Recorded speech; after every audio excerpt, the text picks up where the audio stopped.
சரி பாட்டி ஆரம்பத்திலே வந்துட்டு கௌரவம் பார்க்காம பாக்கியா வந்துட்டு கூப்பிட்டப்பே வந்துட்டு வீட்டுக்கு வந்திருந்தாங்க அப்படின்னா, ஸோ இந்த மாதிரி ஆஸ்பத்திரிக்கெலாம் வந்துட்டு வர வேண்டிய நிலமை வந்திருக்காதுன்னு நினைக்கிறவங்க வீடியோக்கு லைக் பண்ணி தருவீங்க. இனி வரக்கூடிய எபிசோடில் வந்துட்டு பார்த்தீங்க அப்படின்னா, நம்ம ஈஸ்வரி பாட்டிக்கு வந்துட்டு உடம்பு சரியில்லாமல் வந்துட்டு ஆஸ்பத்திரிக்கு வந்துட்டு கூப்பிட்டு வந்துடுறாங்க.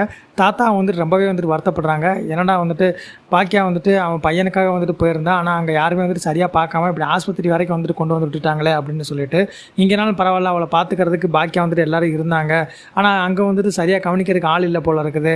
அதனால தான் எப்போயுமே வந்துட்டு பாக்கிய கிட்ட வந்துட்டு புலம்பிக்கிட்டே இருந்திருக்கேன். அந்த மாதிரி சாப்பாடு சரியில்லை, இல்லை அப்படின்னா என் பையன் மட்டும் தான் கவனிச்சிக்கிறேன், வேறு யாருமே சரியாக கவனிக்கிறதுக்கு ஆள் இல்லை, என்னை பற்றி வந்துட்டு அவ்வளோவா கேர் பண்ணுறதுக்கு ஆள் இல்லை அப்படின்றதுனாலே வந்து ரொம்ப உடஞ்சிட்டா போல இருக்குது அப்படின்ற மாதிரி பாக்கியா கிட்ட சொல்லி அழுதுகிட்டு இருக்கிறாங்க. பாக்கியா வந்துட்டு பார்த்திங்க அப்படின்னா கண்டிப்பாக வந்துட்டு நம்ம வீட்டுக்கு இனிமேல் கூட்டிகிட்டு வந்துடலாம் அப்படின்ற மாதிரி முடிவில் இருக்கிறாங்க. கோபி வந்துட்டு பார்த்திங்க அப்படின்னா எப்படியாச்சும் நம்ம கூட வந்துட்டு வச்சுக்கணும்னு நினைக்கிறாங்க. இருந்தாலும் வந்துட்டு பார்த்திங்க அப்படின்னா இவங்க 2 பேத்துக்காகவே வந்துட்டு அம்மா வந்து நம்ம கூட இருக்கிறது நல்லதில்லை அப்படின்ற மாதிரி வந்துட்டு யோசிக்கிறாங்க. ராதிகாவுக்கு வந்துட்டு பார்த்திங்க அப்படின்னா அப்போ நம்மளால தான் வந்துட்டு அவங்க அம்மாவுக்கு இப்படி ஆயிடுச்சோ அப்படின்ற மாதிரி யோசிச்சு ரொம்பவே மன கஷ்டப்படுறாங்க. ராதிகாவோட அவங்க அம்மா வந்துட்டு ரொம்பவே திட்ட ஆரம்பிச்சிடுறாங்க. உங்களால் தான் வந்துட்டு பார்த்திங்க அப்படின்னா நான் வந்துட்டு கோபிக்கிட்ட அவசரம் வாங்கிட்டு இருக்கிறேன் அப்படின்னு சொல்கிறாங்க. பேசாண்டு நீயும் வந்துட்டு எங்கிட்டாச்சும் பேர் நாங்கள் தனியாக இருந்துக்கிறோம், அதான் எங்களுக்கு நிம்மதி அப்படின்னு சொல்லவும் வந்துட்டு பார்த்திங்கன்னா கோபிக்கும் பாக்கியாவுக்கு இடையில வந்துட்டு ஒரு சின்ன ஒரு நட்பு வந்துட்டு வளருது அப்படின்னு சொல்லலாம்.